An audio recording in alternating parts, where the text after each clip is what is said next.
Eu queria falar de uma coisa aqui, que ontem o Rodrigo veio aqui, Rodrigo Santoro, e vocês têm uma história em comum, né? Que é o bendito Carandiru. Como que você conheceu, chegou até o Carandiru? Como é que foi pra escrever esse livro? Ó, eu sempre gostei de filme de cadeia, desde moleque. Também. Eu tinha um primo da minha avó que era gerente de um cinema no Brás, chamado Cine Rialto, na rua João Teodoro. E esse primo da minha avó, me punha, à tarde ele me fazia entrar, naquela época o cinema era proibido para 10 anos, 14 anos, 18 anos. E ele me fazia entrar à tarde para assistir aos filmes. E eu vi um filme lá, que era um filme chamado Força Bruta, com o Burt Lancaster, e que se passava numa cadeia, aqueles filmes branco e preto, né? Eu fiquei tão impressionado com aquele filme, mas eu adorei, sabe? Adorei o filme. Como que era? Era uma cadeia com um diretor que era um malandro e eles planejam uma fuga da cadeia. E o filme, olha, quando eu publiquei a Estação Carandiru, o pessoal da companhia, eu falei, depois de um livro que eu escrevi, um livrinho infantil que chama Nas Ruas do Brás, eu falei desse filme. E a Companhia das Letras me conseguiu o filme, ainda aquele filme que rodava, como chamava aquilo? Fita cassete? É. VHS? Nem era VHS, não. Aquela fita era antes anterior. VHS? Antes de VHS. Foi em 99 isso, 2000. Ah, devia ser VHS.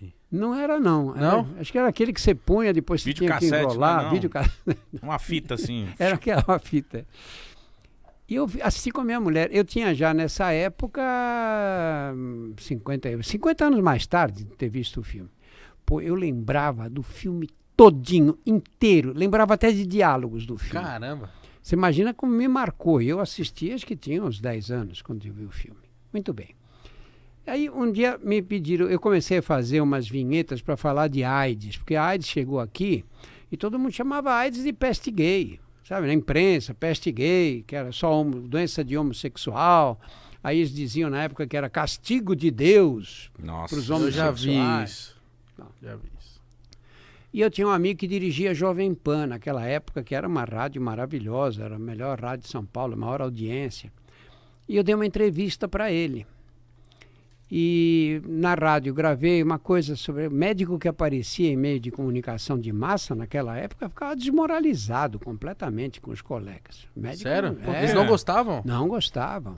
Porque achavam que estava fazendo propaganda. Quer ficar famosinho? Tá querendo ficar famoso. Sim, entendi. E eu fiz isso, e aí uma senhora chamada Maria Odete Brandalize, ela era da Perdigão, era da família que controlava a Perdigão na época. Ela quis fazer um vídeo e veio falar comigo, como eu falava no rádio e tal, ela veio falar comigo. Que eu falei, olha, eu acho ótima essa ideia de fazer um vídeo sobre AIDS, mas não quero fazer aquela coisa de água com açúcar, né? Acho que é legal se a gente puder ver onde o vírus está se espalhando, que é no meio das travestis, no meio da prostituição, na cadeia, não é?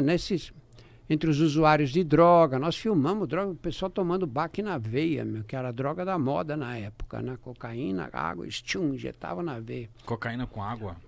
Diluía na água e injetava na veia. Quando cheguei no Carandiru, era só essa droga que... E aí a AIDS ia pro inferno, né? Porque imagina, fica cambada de maluco ali. Compartilhando a seringa. Pois é. Às vezes nem compartilhavam, mas lavavam no mesmo copo, sabe? Imagina. E aí eu fui ao Carandiru. Passamos um dia filmando lá. Como é que foi entrar no Carandiru? Pô, eu tomei um choque, né? Porque o Carandiru é uma coisa, uma cidade, né? Você entrava em cadeia, você entra. Porta de cadeia não bate assim igual as nossas, né? Você entrou, aquele barulho, já te coloca no clima, né? Caralho. Aí você entra, vê aqueles caras todos de calça caque, circulando, o Carandiru funcionava, as pessoas andando para lá e para cá, os presos passavam o dia circulando pela cadeia. E em cima ficavam os guardas na muralha, que era PM na época, né? Depois do massacre acabou a PM lá. Eles ficavam como metralhadora, andando assim em cima da muralha. Eu fiquei fascinado por aquilo. Fiquei Logo fascinado. quando você chegou, os presos te respeitaram, ficaram meio, quem é esse cara aí? Olha, cadeia, o povo é sempre desconfiado, especialmente os funcionários. Porque eles acham, esse cara, qual é dele, o que ele quer aqui, quer ser candidato a alguma coisa, faz parte de alguma associação aí. Eles sempre tomam muito cuidado com a gente. Mas eu cheguei, comecei a dar umas aulas para os presos lá num cinemão, passava uns vídeos. Eles se interessavam? Eles se interessavam, mas aí tinha uma história. Tinha um funcionário lá chamado Valdemar Gonçalves. Era um puta cara, foi meu grande amigo mesmo. E o Valdemar veio para me ajudar. Porque imagina o seguinte, você diz, hoje nós vamos fazer, a gente fazia mostrava um vídeo, depois eu respondia perguntas dos presos. Tinha um cinemão antigo lá que tinha sido detonado numa rebelião anterior, então era um cimentadão, mas tinha um palco.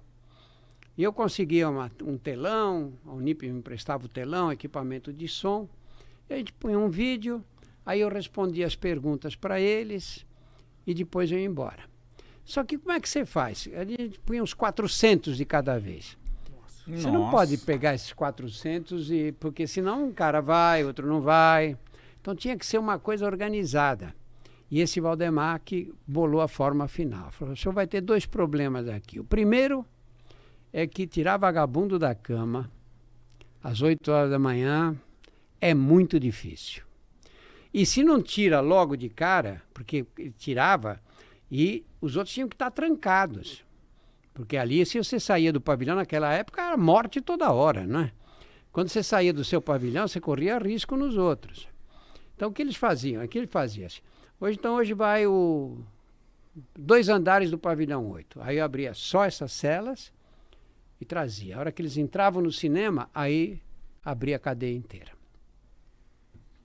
Muito bem. Eu tive uma reunião com o pessoal da faxina, que era quem coordenava ali, e eles prometeram, falaram, doutor, tranquilo, não vai acontecer nada. Eu falei, se um dia morrer acaba esse programa.